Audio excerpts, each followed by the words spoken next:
Welcome back to our second episode of Simply Amazing. I am Lisa, aka Nocturne, and of course we have... What's up, guys? I'm Lauren, your friendly neighborhood bi, and I have a lot of feelings today. Oh my gosh, we both have so many feelings. We were talking about it before. We have feelings we didn't know we even had. Oh my goodness. We are talking... What are we talking about today, Lauren? What are we talking about? So, I wasn't ready for all the feelings that happened, but we're talking about Hickman's Inferno! Oh my gosh, guys, Inferno is happening. It's coming. They've been soliciting it for like 6 months now, and it's like it feels like, remember when Game of Thrones and it was like winter is coming, winter is coming, winter is coming. Mm-hmm. This feels like that, where it's like this has been coming and now it's here.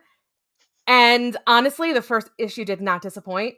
I mean, I lost my mind at the end of the first issue, and we'll get into all of that. Oh my gosh. I mean, it was like it was Teresa Giudice table flipping moments at the end of that issue. I mean, oh yes, everything about it. Everything. It was there were so many, that moment you're just like, oh my god, it's happened. Like, I imagine it's like similar to how like Spider-Man fans will feel if they actually get the Spider-Man film with like all the Spider-Man in the movie. Like, they're all gonna lose it if that happens. That's how I feel rating the last page of Inferno. Well, not even the last page, but the build up, and we'll talk about that. But like, yes. Oh, it's so beautiful. Masterpiece. It was. Oh, yes, it was amazing. But so why don't we do a quick little recap before we actually get into the meat and start just going absolutely crazy. Yes. So, if you haven't gotten the hint already, we are going to spoil Inferno like crazy. It's going to be spoiled. So, if you don't want to hear it, cut it off, read it, come back to us. But let's talk about it. So, we've got Charles being reborn at the beginning. He's being resurrected. And basically by Emma wearing Cerebro. Hot as hell. Love it. Do that more. We don't need Charles anymore. We've outgrown him. Emma is there. Sisters are doing it for themselves, right? Sisters are doing it for themselves. We've outgrown Xavier. We don't need him anymore. I mean, she just proved that. So, then we've got, Orcus and all the stuff with Nimrod, and basically talking about how the X-Men keep trying to attack Orcus to stop Nimrod, but they keep failing. And they realize that these aren't the same mutants every time, as in, like, even though Logan keeps coming back, for example, he's not the same. And they're realizing these mutants are getting resurrected, and they're forgetting what they should have learned the last time they were there. And so there's this whole shenanigans with that and all the resurrection stuff. And then, oh, my favorite, guys, my favorite. We have the flashback to Destiny and Mystique with Moira in her first life. Yep, just like from Hawk's Pox. It is, we'll get into it more, but man, it's interesting because they didn't just copy and paste from Hawk's Pox. There's a couple subtle differences. I actually saw this on a really great Twitter thread too. Very important they did that. Beautifully redrawn. I know this is not a visual medium, so we can't show you, but it's absolutely beautifully redrawn the way they do that. It is, and they literally changed up some of the wording too, like just slight little things. It's, I need to find out Twitter thread again. It's absolutely amazing. And then after that, you see, Moira doing her thing, and they go back to Orcus a bit, and, there's details.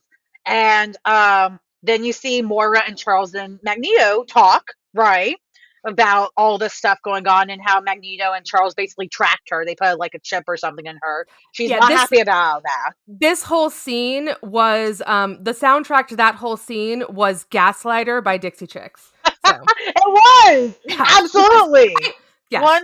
100%. And then the other really important part about this scene is that Moira basically tells Charles and Eric, look, you have to do X, Y, and Z. You have to make sure Destiny can't get resurrected. And to do that, you have to make sure Mystique is removed from the council, the quiet council, basically. You need to get her out of a position of power, she literally says.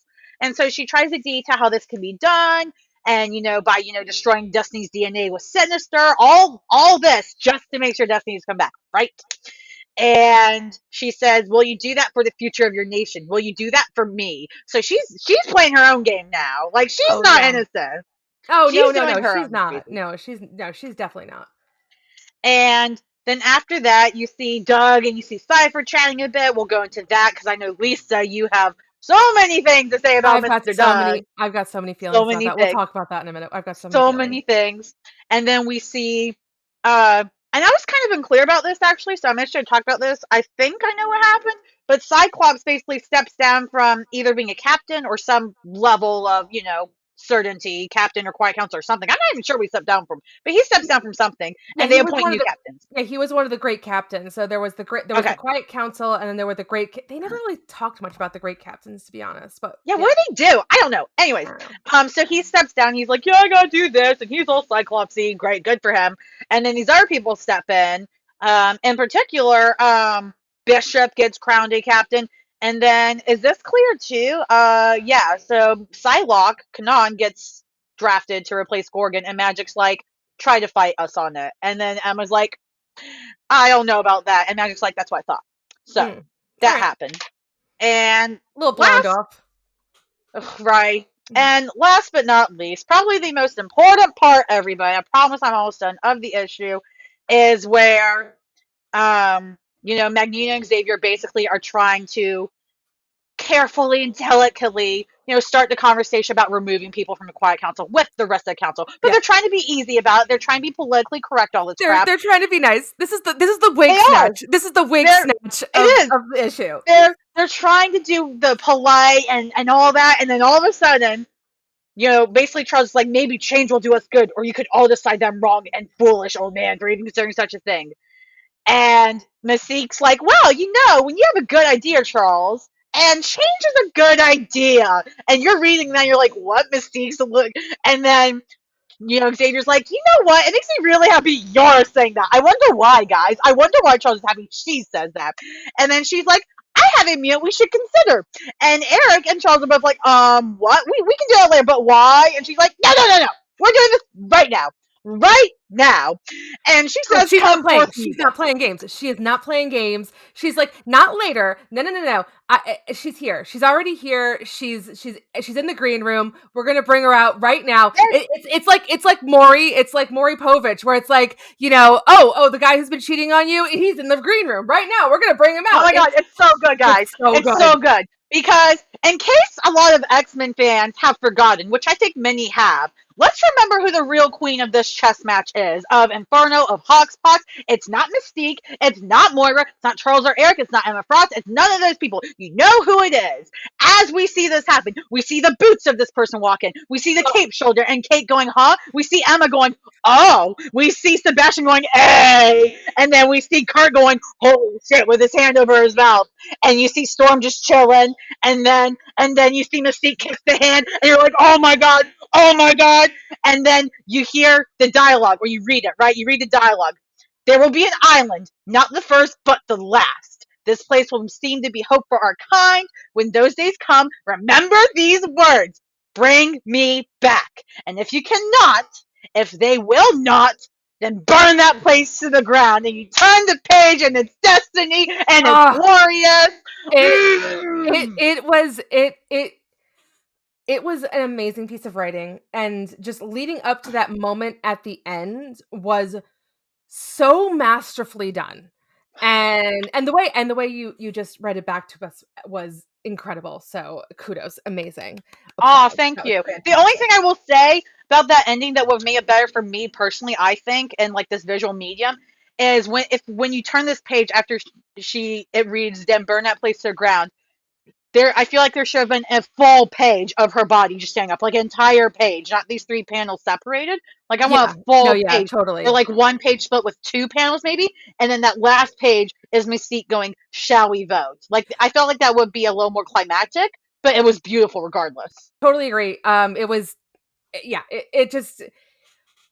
I just have so many feelings. I just everything about it.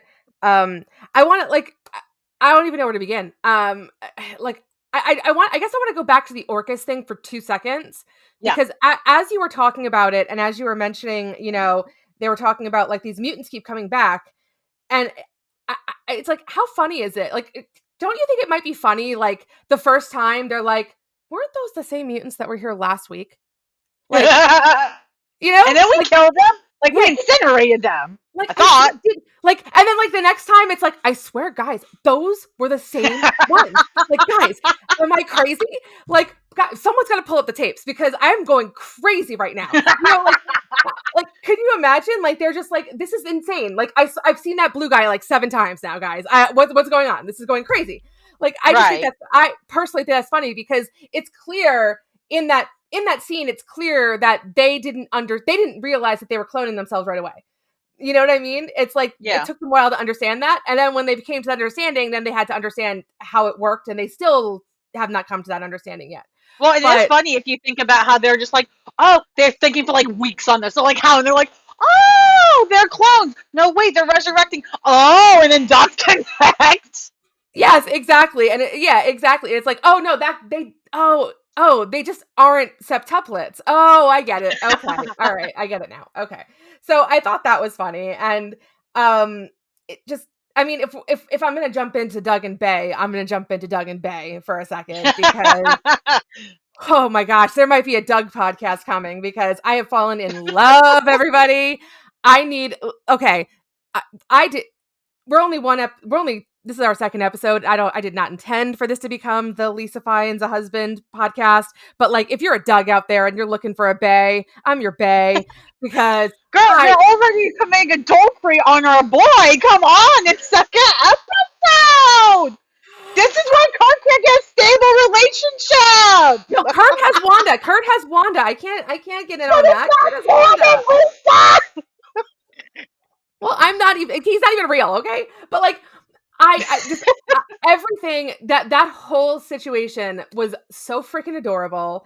It was so cute. Like him waking up and just like kissing his wife good morning and going to work and but also her waking up and the look on her face I did not enjoy because I love them so much and I don't like the idea that she might not be good or might not be innocent or into it. I don't know. But I did read someone had a theory on Twitter that it's not Bay who is going to betray them, but perhaps Warlock might be the one to betray them. I don't know. I thought it was adorable. I just, and I loved when, he's talking to Warlock and and his thing is like, yeah, I know she's terrifying and I love her so much. And I'm like, oh, Doug. Me with all women, literally me with every woman. She terrifies me and I love her. God bless. I know. I love it. Doug. Oh, marry me, Doug. I love it. Like that is you're like, let me scare you. Please let me terrify you. I will. Let me terrify you. Yes, Daddy, let me terrify you. Lord. Lord. That's gonna get soundbited. You're gonna have an OnlyFans you didn't make. You better watch out. We gotta watch out before we need to start putting like warnings on these podcasts or something. Oh God. Know. But anyway, that's my Doug and Bay. I just had to go in on it. I mean, it was so cute. It was adorable, but I mean, I did say one of the things I was chatting with someone on Twitter about this, and one of the things I did say was it had a little bit of a feeling of like the firemen going to work the morning that Chernobyl exploded. You know what I mean? It's like they're all going to work that day, not realizing that like something catastrophic is about to happen later. So it kind of had that feeling to it. So yeah. We'll see what's going to happen. I really don't want anything bad to happen to Doug. Doug's been through so much, guys. Like, come on. I feel like much. Doug is like a personal favorite of Hickman's in a way. Cause again, unless I missed something in one of the books, which is possible, but I feel like not a lot's been done with Doug completely. And now Hickman is all of a sudden like, Inferno, it's my event. And let me give all these pages with Doug and Bay. Like, Oh, okay, cool. Like Hickman's like, this is important. And if Hickman thinks it's important, it probably is. 90% chance it is. oh yeah, absolutely. I mean, well, Doug's been dead for, I mean, decades. So that's a big part of why no one's, he's hasn't been around. But I think though too, for a lot of for a lot of like um for a lot of like younger men growing up like in the 80s, I feel like Doug was a little bit of like an easy self-insert because he was like the geeky guy who was friends with Kitty Pryde, who like liked Kitty. So it was like an Mm-hmm. easy guy to be like, I'm like him. He's like me. So I think a lot of Mm-hmm. like young guys like kind of liked him. I knew a lot of guys that I was friends with when I was younger who like really liked Doug. And I was always like, I don't understand, guys. Why does everyone like Doug so much? I don't get it. But they were always loved him. He was always like on their list. He was never a number one, but he was always in the top 10. And it was always like, really? Like you're gonna rate Doug like right up there with like, Gambit, Wolverine, like Colossus. They're all up there. Okay, all right, guys. All right, I get it. I don't, but okay. Now I do. Okay, guys, now I do. Now I do. But for different reasons though. For different reasons. Now she's gonna leave Kurt for Doug. Listen, I am my own woman. I am my own woman. Y'all come find me. Anyway. Okay, speaking of finding, so let's talk about the captains real quick, and then we'll get into the Moira and Mystique and Destiny stuff, I guess. Yes. So what do you think about these choices and captains that just came about? We've got Bishop stepping up and Cyclops stepping down. We got Kanan just inserting herself in there as she should, in my opinion. What are you thinking about these changes? Yeah, I mean, why not? I mean, but first of all, Cyclops can't do everything. So, step down. Yeah. Listen, he's a father and it's the last thing he does all the time. And to be fair, it's what led to the last Inferno. So, why not? Yeah, true. So, I mean, yeah, like pass it on. Bishop's a great choice. I'm right behind that. Psylocke, why not? I mean, Hellions is ending, right? So she's got to go somewhere. So I'm assuming that this is going to lead to another book that I don't think has been announced yet. But that is what I would assume. They're kind of going towards with that. I don't think there's going to be a captain's book per se. I think there's going to be multiple books with these people leading them possibly, though. So, for example, Hellions is ending, but Kanan will still lead a book with her another team or something. And like Bishop, he might get to lead his own team or be like one of the two leaders or something of another team coming up.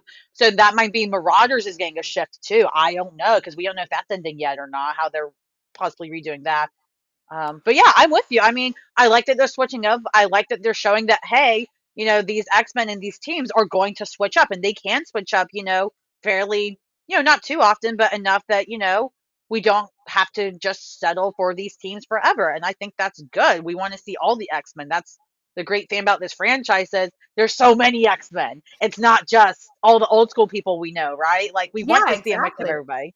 Exactly. I would love, because we're going back into like this X-Men renaissance and I would love to see like bring back X-Statix. I want X-Statix back.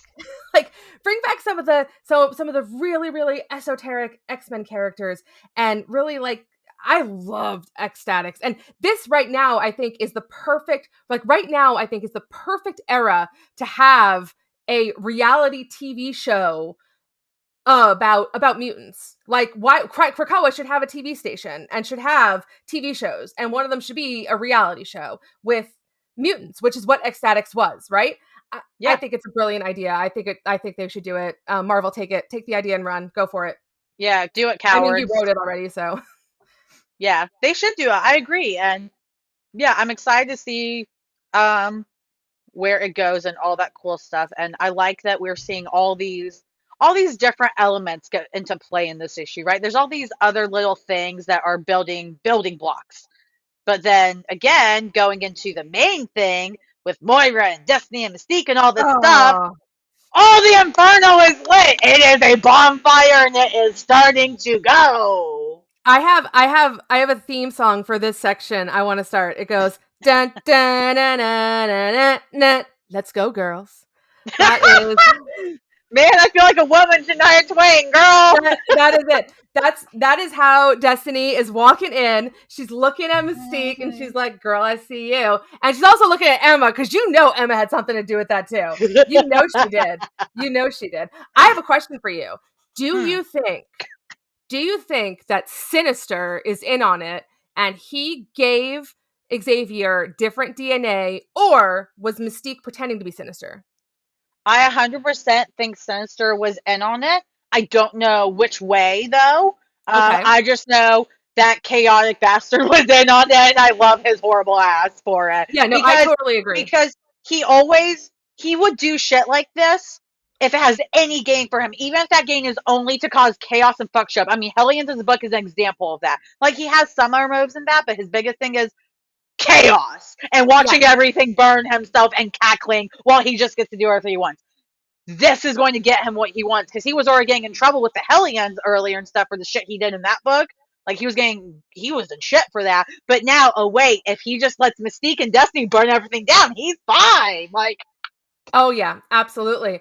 I can imagine that like they just like Mystique just went up to him and was like, "Hey, I was wondering like we we want to like do something to Charles." And he's like, "Say no more. Let's say no more. Like what do you need? Like anything you need. I fuck don't with even care. Charles, absolutely done, Done, sold. done. Like what do you want like I'll throw in Eric for free. Like we'll do them both in one fell swoop. Like let's do it. Bruh, Like okay, but let's be real. They're a package. They're married, especially for many reasons. That's a whole other thing. But like, especially after that page in like Trial Magneto or something, where he wakes up Magneto and he's like, "I know you there, Charles," and he literally says, "Enjoying the view" as he's shirtless in bed. Please.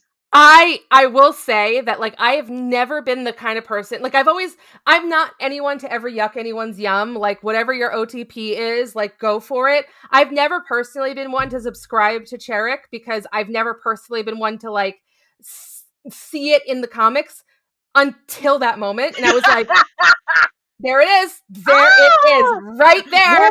there I see it it is. now. There it is. All right, it's there. Yep, It's there now. exactly. And it's Yeah, just so fun because a lot of people, even me, like I'll trash on Charles and I'll be like, Eric, what are you doing? And stuff like this, or Sinister, or when Apocalypse is around him. But here's the thing, the whole focus of this new X-Men Renaissance, as you say, with Krakoa working and it being a thing at all is because of Moira and Destiny. Mystique's not even the chess piece, by the way, guys. She's just like Destiny's knight. People seem yeah. to think Mystique is the face of everything because Mystique's a more well-known and popular character, and she's so chaotic as she is. But she does everything for Destiny and always has, even before Marvel made it officially canon and allowed it to be read that they are actually a romantic couple. But it's always been like this. Claremont wrote it that way from the start. It was intended that way. It's been carried out. Literally, all Mystique cares about in this world is herself, but more than herself, Destiny. She is a simp for Destiny, as she should be. So Destiny and Moira are in charge of this entire game right now because Moira controls Charles and Eric. So they're Yes. not in charge like they think they are. They try to control her and they're gonna lose. And Yeah. then again, everybody's like, "Oh, Mystique's gonna do all this." Destiny's back now. The queen is back. She's on the board. Good luck. Yeah, it's done, guys. It's done. Destiny's back. Well, actually though, Is she though, right? that's my next question because so this is just me this is not me like saying I don't believe she's back because I do because I really want her to be and I do want this to be her being back. This is just me having read comics for 20 some odd years and not trusting a single thing until it's proven, right? Yeah. Like it's just everything's a red herring until it's proven not to be a red herring in a lot of ways. So yeah, I believe Destiny is back, but yeah, I I think because this is Hickman's last hurrah for a while and stuff, I think she is back. But I'm hoping again. I could be wrong and I'll be disappointed. But I think she is back. My question is, how long is she back? Because what if they kill her again and we have to go through this shit again in a different way? yeah, Because this life, by the way, if you read the whole reimagining of the flashback with Destiny and Moira in the Mystica background. There's some subtle differences everybody should read there. I don't have time to go into it, but oh man, like Destiny specifies that Moira has 10 lives, maybe 11 Maybe if she makes 11. the right choice. So we now have this clarification of she has 11 if she makes a specific choice.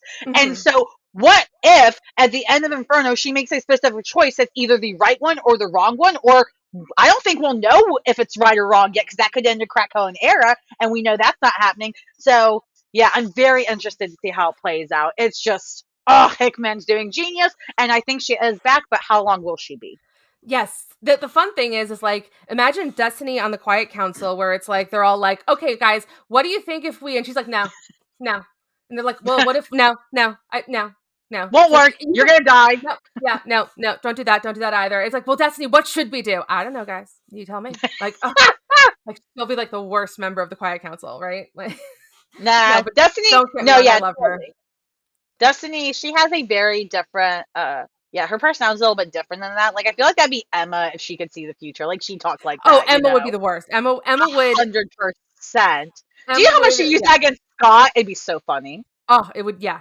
I can't. I will say one thing I can't wait for coming up is I can't wait for Rogue to see what her relation to this whole situation is, because that's going That to be amazing to see her now we can get reaction. very quickly to my question, which is when will we get the Dark Home, Wagner, Adler? When will we get the reunion? Family reunion! All of them in the same room. Because Rogue's not there when Destiny Oh, gets in there. so we're close. We're very close because we got 3 of the 4. But so here's my next thing I want to ask, and we're getting close to our end time. But I want to ask this, and we're gonna bring it back. This is bringing it back to Kurt now. Um, so I thought it was very interesting. Now, of course, I mean Kurt's on the Quiet Council. That makes sense that he would be there. But I felt like they lingered on him a couple times in that scene, and I don't know if this is just me reading into it as a Kurt fan who desperately wants this to happen, but I wonder if we're finally going to get the retcon that we deserve, and we're going to get Destiny as his mother finally, and Mystique as his Mm, father. girl, don't get my hopes up. I'm going to cry. Well, we're going to get into that in another episode. We're going to talk about like Kurt's parentage, like what it actually is in the Yeah. comics and all that Yeah, stuff.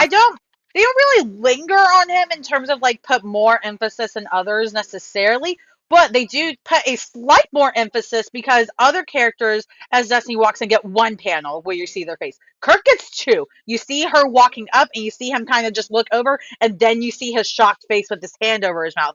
So I definitely think this means we're getting a family reunion discussion at some point. There's I'm got to be hoping, something.